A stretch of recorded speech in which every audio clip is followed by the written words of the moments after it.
Hi guys, welcome back to movie universe Tamil.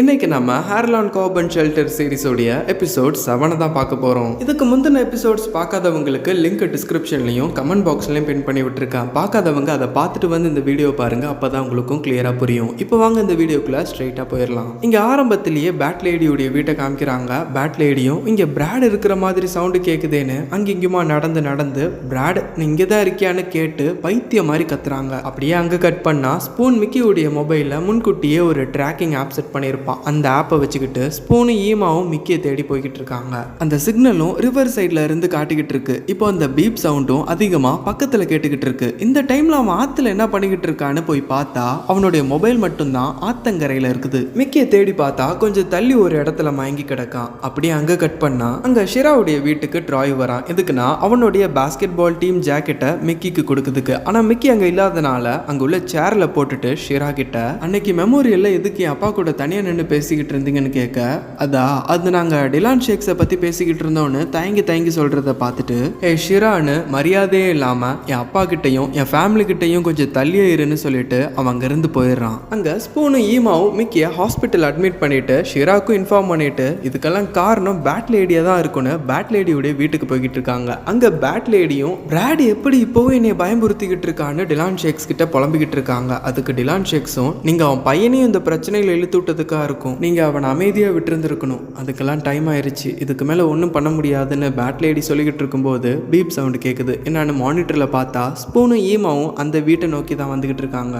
இவங்களையும் சேர்த்து தான் சொன்னேன். இப்போ இவங்க ரெண்டு பேருமே வீட்டுக்கு முன்னாடியே இருக்கிற ஒரு கல்லறையில் எழுதியிருக்கிற எழுத்துக்கெல்லாம் படித்து பார்த்துக்கிட்டு இருக்காங்க. அப்போது பேட் லேடியே நேருக்கு நேராக இவங்க ரெண்டு பேரையும் பார்த்து பேச ஸ்டார்ட் பண்ண, ஹே பேட் லேடி கிளவி, உன்னால தான் என் ஃப்ரெண்டு மிக்கி இப்போ பிரச்சனையில் மாட்டிக்கிட்டு ஹாஸ்பிட்டலில் இருக்கான்னு சொல்ல எனக்கும் தெரியும், எனக்கும் அவன் மேலே கவலை இருக்க தான் செய்யுது. அப்போ இதுக்கு அவனுக்கு ஹெல்ப் பண்ணாமல் இங்கே இருக்கீங்க, நான் இப்போவும் ஹெல்ப் பண்ண தான் செய்கிறேன். உங்கள் மூலமான ஸ்பூனும் ஈமாவுடைய ஒரிஜினல் பேரை சொல்கிறாங்க. இல்லையே, இது ஒன்று எங்கள் பேர் இல்லையே, என் பேர் ஸ்பூன், இவ பேர் ஈமான்னு சொல்றான். எனக்கு உங்களுடைய ஒரிஜினல் நேமையும் தெரியும், உங்களுடைய நிக் நேமையும் தெரியும்னு சொல்லிட்டு அவங்க கையில இருக்கிற நம்பர் டாட்டுவை காட்டுறாங்க. இதை பார்த்துட்டு ஈமா, ஹோலி ஷிட், நீ இறந்து போனதா உன் வீட்டுக்கு முன்னாடி உனக்கே கல்லறைய வச்சிருக்கியன்னு கேட்கிறான். சின்ன வயசுல லெசி சோபேக்கா வளர்ந்து இறந்த மாதிரி இப்போ பேட் லேடியா வாழ்ந்துகிட்டு இருக்குன்னு சொன்னக்கு அப்புறம் தான் இவங்களுக்கு முழுசா புரியுது லெசி சோபேக் இன்னும் சாகலன்னு. இது எப்படியோ மிக்கி ஒரு மிஷனை ஸ்டார்ட் பண்ணிட்டான், அதை நீங்க தான் முடிச்சு வைக்கணும், இல்லனா ஆஷ்லி இறந்து போயிடுவா. சரி, நாங்க ரெண்டு பேரும் அதை எப்படி பண்றது?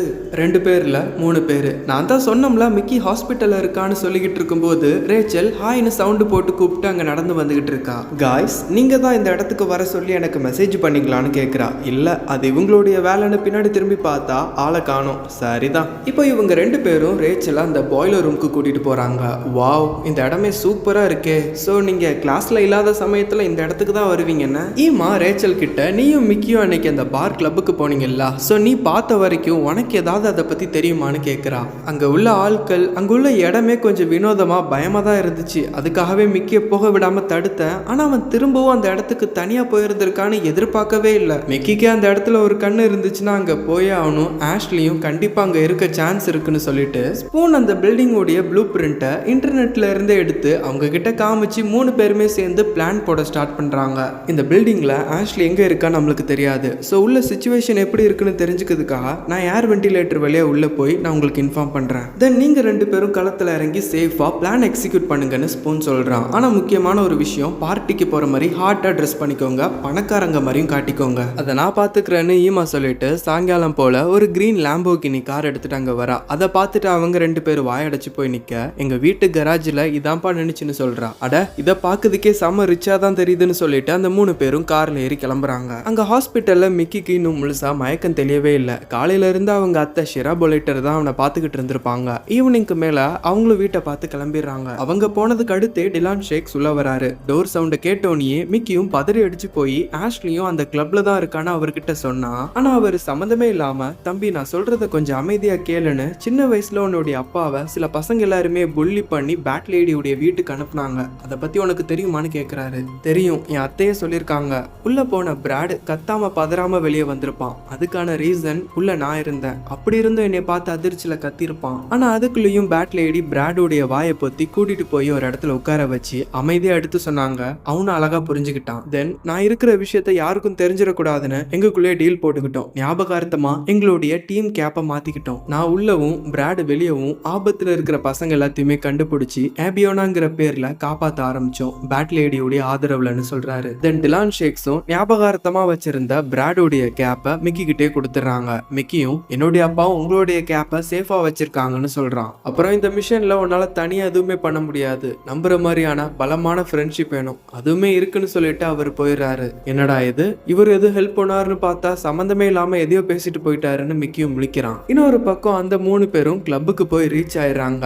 ரேச்சலும் ஈமாவும் கையில ப்ளூ பிரிண்ட்டை வச்சுக்கிட்டு ஏர் வென்டிலேட்டர் வழியா உள்ள போன ஸ்பூனுக்கு டைரக்ஷனை சொல்லிக்கிட்டு இருக்காங்க. வேற லைன்ல மாறி போயிடக்கூடாதுன்னு. அப்படி இருந்தும் லெஃப்ட் ரைட்னு டைரக்ஷனை கரெக்டா சொல்லிக்கிட்டு இருக்கும்போது சிக்னல் 2 சைட்லயுமே விட்டு விட்டு கேட்க ஆரம்பிக்குது. இதனாலேயே ஸ்பூன் கன்ஃபியூஸ் ஆகி இந்த இடத்துல தான் இறங்கணும் போல இருக்கேன்னு அங்க கிளப்ல ஜாலியா என்ஜாய் பண்ணிக்கிட்டு இருக்கிற கெஸ்ட்டுக்கு நடுவுல என்ட்ரி கொடுத்து பட்டியோடைய ஆள் ஒருத்தவன் அழகா புடிச்சிட்டு போய் பட்டி கிட்ட விட்டுட்டு பட்டி கிட்ட சொல்லிக்கிட்டு இருக்கான் இவன் அவனுடைய ஃப்ரெண்டு போல இருக்குன்னு. அத முன்னாடி மிக்கிக்கு ஹெல்ப் பண்ண அந்த பொண்ணு ஸ்பூனை இழுத்துட்டு போறத பாத்துடுறா. அவ பேரு கேண்டி. கேண்டியும் அங்க உள்ள கண்ணாடி முன்னாடி அவ ஹேரை டச் அப் பண்ற மாதிரி பண்ணிக்கிட்டு அவ ஸ்பூனை பின்னாடி திரும்பி பார்க்க வேணாம்னு சொல்லி நீ மிக்கியோடைய ஃப்ரெண்டான்னு கேக்குறா. ஆமா, அவனுக்கு என்ன ஆச்சு, அவன் ஹாஸ்பிட்டல்ல இருக்கான்னு சொல்றான். சரி, என்னால முடிஞ்ச ஹெல்ப் பண்றேன்னு சொல்லிட்டு அவ போயிடுறா. பட்டி அவனுடைய ஆள் கிட்ட இவனையாவது ஒழுங்கா முடிச்சு விட்டுருன்னு சொல்லி விடுறான். வெளியே ரேச்சலும் ஈமாவும் ஸ்பூனை திரும்ப திரும்ப கான்டாக்ட் பண்றாங்க. அவன் வசமா மாட்டிக்கிட்டான் போல இருக்கேன்னு ஈமா ரேச்சல் கிட்ட இருந்து கண்ணை குடுன்னு புடுங்கிட்டு நடந்து போய்கிட்டு இருக்கா. ரேச்சலும் கொஞ்சம் அவசரப்படாதன்னு ஈமாவை தடுத்துக்கிட்டு இருக்கா. அதுக்குள்ளயும் கேண்டியே வெளியே வந்து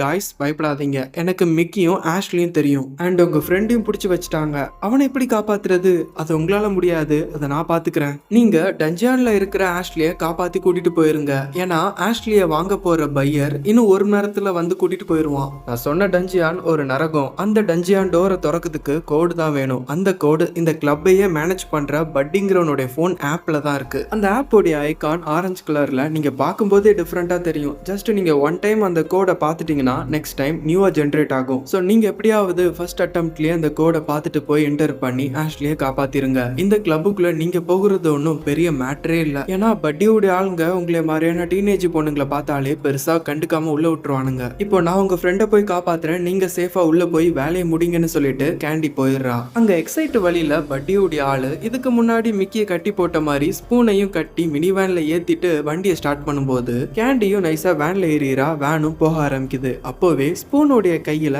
டேக் மாதிரி தான் கட்டி லாக் பண்ணிருப்பானுங்க. அத கேண்டி அறுத்து விட்டு ஸ்பூனை ரிலீஸ் பண்ணி விட்டுறா. நீ ஏன் இவ்வளவு ரிஸ்க் எடுத்து எனக்கு ஹெல்ப் பண்ற, நான் உன்னை எங்கேயோ பார்த்த மாதிரி இருக்கு, நீ எப்படி இங்க வந்தன்னு வழக்கம் போல ஸ்பூன் வளவலன்னு பேச ஆரம்பிக்கிறான். இப்படி இவங்க லைட்டா பேசியே அவங்களுக்குள்ள ஒரு ஃப்ரெண்ட்ஷிப் பாண்ட் கிரியேட் ஆகுது. நீ ஒன்னும் பயப்படாத, என் ஃப்ரெண்ட் ரேச்சல் கிட்ட ஒரு கன் இருக்கு, சோ நீ அங்க இருக்க வேணாம், எங்க கூட வந்துருன்னு ஸ்பூன் கூப்பிடுறான். பட் அவ வரதுக்கே ஒரு மாதிரி யோசிக்கிறா. சரி, இப்போ நீ எனக்கு ஹெல்ப் பண்ணதுனால உன்னை அவங்க என்ன பண்ணுவாங்கன்னு கேட்கும்போது அவளும் லைட்டா யோசிச்சு பார்த்துட்டு சரி என்கிட்ட ஒரு ஐடியா இருக்குன்னு சொல்றான். இப்படியே இங்க கட் பண்ணா அங்க கிளப்ல கேண்டி சொன்ன மாதிரியே அந்த 2 பேரும் கூலா உள்ள போயிடுறாங்க. டவுட் வராம இருக்குதுக்கு ஈமா பணக்கார திமுற மாதிரி மத்தவங்க மேல பணத்தை தூவிக்கிட்டே போய்கிட்டு இருக்கா. இந்த விஐபிஸ் எல்லாம் உட்கார்ந்து இருக்கிற இடத்துல தான் பட்டியும் இருக்கான். சோ பட்டி இருக்கிற இடத்துக்கு நைஸா போயிடலான்னு பார்த்தா ஒரு ஆள் இவங்களை வழி மறிச்சு உள்ள போக விட மாட்டிக்கான். நான் யாருன்னு தெரியுமா, எனக்கே பேரிகேடா, நான் ஆக்ட்ரஸ் ஏஞ்சலிகா ஒயிட்டோடைய பொண்ணுடான்னு ஈமா சவுண்ட் போட்டு கத்திக்கிட்டு இருக்கா. இத பட்டியே பார்த்துட்டு அவங்கள உள்ள விட சொல்றான். இவங்களும் அமைதியா நடந்து போய்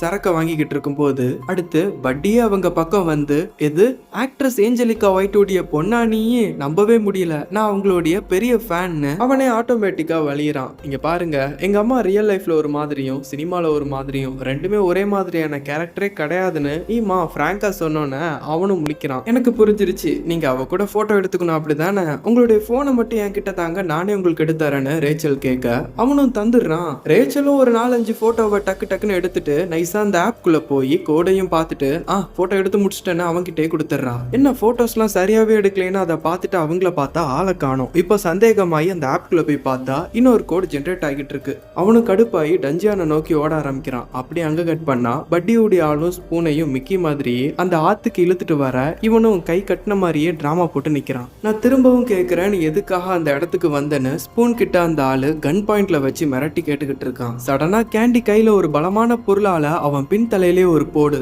வாவ், குட் ஷாட். திரும்பவும் மயக்கத்துல இப்போ அவளை பார்த்து கண்ணை நீட்டுறான். அவளும் அடுத்து கையிலே ஓங்கி ஒரு போடு போட்டுறான். அப்படி அடிச்சதுனால சேம் டைம் அவனும் ட்ரிகர் அழுத்தி ஃபயர் ஆகிருது. சோ ஆக்சிடென்டலா கேண்டியோடைய மேல் வயிற்றுலயும் குண்டு பதிஞ்சிருந்திருக்கு. ஸ்பூன், நீ எதுக்காக சோகமா இருக்க, எனக்கு ஒன்னும் ஆகல தானே, நான் திரும்பவும் என் அம்மாவை போய் பார்க்கலாம்லான்னு சொல்லிட்டு கேண்டி அங்கேயே இறந்து போயிடுறா. அப்புறம் பட்டியோடைய ஆள் கிட்ட தான் ஸ்பூனோடைய போன் இருந்திருக்கும். அதுல மிக்கி கால் பண்ற மாதிரி காமிக்கிறாங்க. அங்க டஞ்சியானை நோக்கி ஓடி போன அந்த 2 பேரும் அந்த கோடை என்டர் பண்றதுக்குள்ள பட்டி அங்க வந்துடுறான். ரேச்சல் கன்னு நீட்ட அவனும் தட்டி விட்டுட்டு 2 பேருமே சேர்ந்து பட்டி கூட போராடிக்கிட்டு இருக்காங்க. அந்த கேப்லயே ஈமா நைஸா அந்த கோடை என்டர் பண்ணிடுறா. அடுத்து பட்டி ஈமாவுடைய கழுத்தை பிடிச்சு நெருக்க டஞ்சியான் டோர் ஓபன் ஆகி உள்ள இருந்த ஆஷ்லி வெளியே வந்து கீழே கிடந்த கன்னாலேயே அவன் பின் தலையிலேயே ஒரு போடு. ஆஷ்லியை பார்த்ததுல அவங்க 3 பேருக்குமே செம சந்தோஷம் தான். ஆனா இதுக்கு மேல இங்க இருக்க கூடாதுன்னு அந்த 3 பேருமே பாரை விட்டு வெளியே ஓடி வந்துடுறாங்க. கார் எடுக்கிறதுக்காக முன்னாடி போய்கிட்டு இருந்த ஈமாவை முன்னாடி மிக்கிக்கு ஹெல்ப் பண்றேன்னு ஏமாத்தின அந்த லேடி கையில கன்னோட டக்குன்னு ஈமாவை பிடிச்சிடுறா. இப்போ நீ கையில வச்சிருக்கிற கன்னை கீழே போடன்னு மிரட்ட ஈமாவும் கீழே போட்டுறா. அடுத்த ஆஷ்லியை பார்த்து உன்னை கூட்டிட்டு போற பையருடைய கார் பின்னாடியே தான் இருக்கு, அதனால ஒழுங்கா அமைதியா அந்த கார்ல போய் உட்காரு, இல்லைன்னா இவளை கொன்றுவேன்னு மிரட்டுறா. நீ எப்படியே நீ கொன்றுவ, அதனால ஆஷ்லி ப்ளீஸ் போவாதன்னு ஈமா சொல்லிக்கிட்டே இருக்கா. என்னால ஈமாக்கு ஏதோ ஆயிடுமோன்னு ஆஷ்லி ரொம்ப எமோஷனல் ஆகி வர வழி இல்லாம அந்த கார் கிட்டே போய்கிட்டு இருக்கா. இந்த சிச்சுவேஷன்ல இதுக்கு நடுவில் நிக்கிற ரேச்சலுக்கு என்ன பண்ணணும்னு ஒண்ணுமே புரியல. அவ்வளவுதான் முடிஞ்சுன்னு அந்த 3 பேருமே கண் கலங்கி போய் நின்னுகிட்டு இருக்காங்க. அப்போ சடனா ஈமாவுடைய மொபைல்ல இருந்து பீப் சவுண்ட் ரொம்ப பக்கத்துல கேட்டுக்கிட்டே வருது. ஈமா அலர்ட் ஆகி டக்குன்னு அந்த லேடியை தள்ளி விட்டுட்டு ஒதுங்கி போயிடுறா. என்னன்னு பார்த்தா ஒரு மினி வேன் வேகமா வந்து அந்த லேடிய முட்டி தள்ளிடுது. இப்போ அந்த மினி வேன்ல இருந்து மிக்கி வேகமா ஓடி போய் ஆஷ்லிய காருக்குள்ள இழுத்துக்கிட்டு இருக்கிற அந்த பையரை பார்த்து ஒழுங்கு மரியாதையா அவன் மேல இருந்து கையெடுன்னு அவளை வெளியே இழுத்து காப்பாத்திடுறான். பையரும் பயந்து போய் அங்க இருந்து எஸ் ஆயிடுறான். மிக்கியும் ஆஷ்லியும் பல தடைகள்லாம் தாண்டி இப்போ பாத்துக்கிட்டதுனால ரொம்பவே சந்தோஷப்படுறாங்க. சரி நாங்க இந்த இடத்துல தான் இருக்கோம்னு கரெக்டா உனக்கு எப்படி தெரியும்னு ஈமா கேட்க, அதான் ஸ்பூன் நம்ம போன்ல ட்ராக்கிங் ஆப் செட் பண்ணி வச்சிருக்கானே, அதை ட்ராக் பண்ணி தான் வந்தேன், முதல்ல நான் ஸ்பூனை தான் பார்த்தேன்னு சொல்றான். சரி அப்போ ஸ்பூன் எங்கன்னு கேட்டா அவனும் அதே மினி வேன்ல இருந்து இறங்கி நடந்து வரான் சோகமா. சோ ஈமாவும் அவனை கட்டி பிடிச்சி என்னாச்சு ஏதுன்னு கேட்டுட்டு இருக்கா. அப்போதான் அவன் கேண்டி இறந்து போன விஷயத்த பத்தி சொல்றான். அதே நேரத்துல இப்போ இன்னொரு பிரச்சனை வருது. ஆக்டோபேஸ் அவனுடைய ஆட்களை கூட்டிக்கிட்டு அந்த இடத்துக்கு வரான். இப்போ நீங்க செத்திங்கடான்னு ரேச்சல் கன்னை நீட்டுறா. அதுக்கு ஆஷ்லி நீங்க ஒன்னும் பயப்படாதீங்க, அவங்க நம்மளுக்கு ஹெல்ப் பண்ண தான் வந்திருக்காங்க, எது அவங்களும் ஏபியோனா தான் உன் அப்பா மாதிரின்னு மிக்கி கிட்ட சொல்றா. எஸ், கிளப்புக்குள்ள இருந்த ஆட்கள்லாம் வெளியே வந்து இவங்கள பார்த்து ஷூட் பண்ண, அவங்கள நாங்க பாத்துக்கிறோம், நீங்க இங்க இருந்து கிளம்புங்கன்னு சொல்லிட்டு ஆக்டோபேஸும் அவனுடைய ஆட்களும் அவங்களை எதிர்த்து கன் ஃபயர் பண்ணிக்கிட்டு இருக்கானுங்க. இன்னொரு பக்கம் ட்ராயுடைய அப்பா போலீஸ் யூனிஃபார்ம்லயே ட்ரிங்க்ஸ் பண்ணிட்டு கார்ல உட்கார்ந்துருக்காரு. இத ட்ராய் பார்த்துட்டு உங்களுக்கு மனசு சரியில்லைன்னு எனக்கு நல்லாவே புரியுது, உங்களுக்கும் அம்மாவுக்கும் நடக்கிற சின்ன சின்ன பிரச்சனைகள் சண்டைகள்லாம் நானும் பார்த்துக்கிட்டு தான் இருக்குன்னு சொன்னோன்னே அவரும் ஸ்ட்ரெயிட்டாவே சொல்லிடுறாரு, உன் அம்மாவுக்கு என்கிட்ட இருந்து டிவோர்ஸ் வேணுமாண்டா, ஷிரா திரும்ப இந்த ஊருக்கு வந்ததுல இருந்தே உங்க அம்மா ரொம்பவே மாறிட்டாங்கன்னு சொல்லி புலம்பிக்கிட்டு இருக்காரு. சரி நீங்க சீக்கிரமா வீட்டுக்கு வந்து சேருங்கன்னு சொல்லிட்டு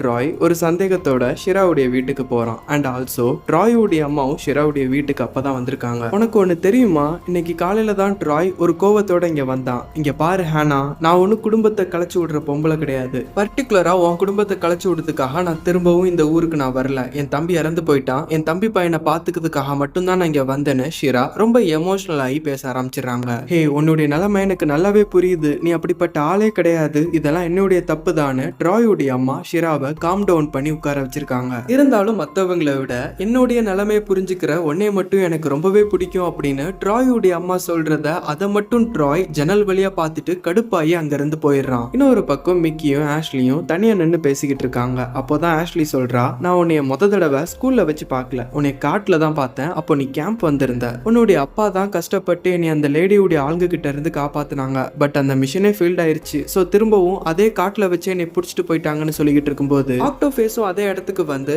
ஆஷ்லி நீ இதுக்கு மேல இங்க இருக்க கூடாது, நீ ஒரு சேஃபான பிளேஸ்க்கு போய் ஒரு புது லைஃபை ஸ்டார்ட் பண்ணும், சோ அந்த லேடி கூட போ, அவங்களும் ஏபியோனா தான். சரி அவ எந்த இடத்துக்கு போக போறான்னு மிக்கி கேக்குறான். அவங்க போக போற இடம் எனக்கே தெரியாது, ஆனா கண்டிப்பா அவ சேஃபா இருப்பா. அட லூசு பயல, என்ன ஏதுன்னே தெரியாம சேஃபா இருப்பான்னு சொல்றியாடான்னு நம்மளுக்கே தோணும். சோ எனிவே மிக்கியும் நம்பி அனுப்புறான். ஆஷ்லியும் மிஸ் யூ குட் பைன்னு சொல்லிட்டு கார்ல போயிடுறா. தென் ஆக்டோபேஸும் அவன் உடம்புல இருக்கிற சின்ன சின்ன டாட்டூஸ்லாம் அழிச்சுக்கிட்டு இருக்கான். இதை மிக்கி பார்த்துட்டு, ஓ இது எல்லாமே டெம்பரவரி தானா, எல்லாம் டெம்பரவரி தான், இருந்தாலும் என்னை ஒரு அசல் கிரிமினலா காட்டிக்கிறதுக்காக இந்த ஆக்டோபஸை நான் பெர்மனண்டாவே போட்டுக்கிட்டேன். ஹே உனக்கு ஒன்று தெரியுமா, நானும் உங்க அப்பாவும் ஃப்ரெண்ட்ஸ் தான்.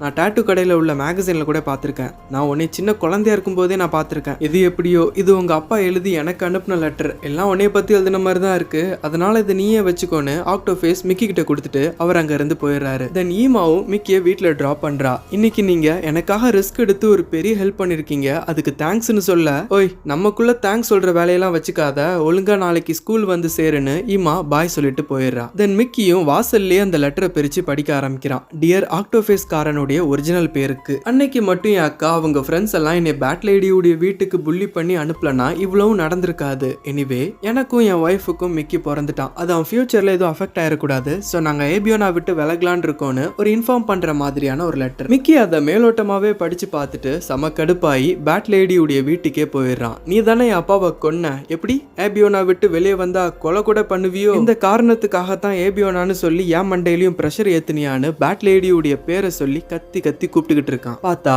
ஒரு ரூம்ல இந்த ஊர்ல உள்ள எல்லா சின்ன வயசு பசங்களுடைய போட்டோஸும் செவுரு முழுக்க ஒட்டி இருக்குது. அந்த ரூம்ல தான் பேட் லேடியும் நின்னுகிட்டு இருக்காங்க. அதை மிக்கியும் பார்த்துட்டு அமைதியா நின்று பார்த்துக்கிட்டு இருக்கான். பேட் லேடியும் நான் ஒன்னும் அப்பாவை கொல்லல, பிராட் என்னுடைய செல்ல பையன், எனக்காக இவ்வளவு பசங்களையும் அவன் காப்பாத்திருக்கான், இன்க்ளூடிங் லூத்தரையும் சேர்த்து. எது இவனுடைய உண்மையான பேரு லூத்தரா? யாருன்னா மிக்கியுடைய அப்பாவை ஆம்புலன்ஸ்ல ஏத்திட்டு போனவனுடைய சின்ன வயசு போட்டோவை பார்த்து கேட்கிறான். டிலான் ஷேக்ஸ் கூட இவன் தான் என்னுடைய புச்சர்னு சொன்னாரு. ஆமா, அப்ப என்ன நடந்துச்சுன்னு முழுசா எக்ஸ்பிளைன் பண்ணுங்கன்னு மிக்கி கேக்குறான். அதுக்குள்ளயும் லூத்தர் அங்க வந்து கத்தியால பேட் லேடியை குத்தி போட்டுட்டு அந்த ரூம் டோரையும் லாக் பண்ணி அந்த வீட்டையே நெருப்பு பத்த விட்டுட்டு அங்க இருந்து ஓடி போயிடுறான். இதனால செவுரு முழுக்க இருந்த போட்டோஸ் எல்லாமே எரிய ஆரம்பிக்குது. அதுல ரெஸ்கியூ பண்ணப்பட்ட சில்ட்ரன்ஸ்ல ஸ்பூனோடைய போட்டோவும் இருந்திருக்கு. இதோட இந்த எபிசோடையும் முடிக்கிறாங்க.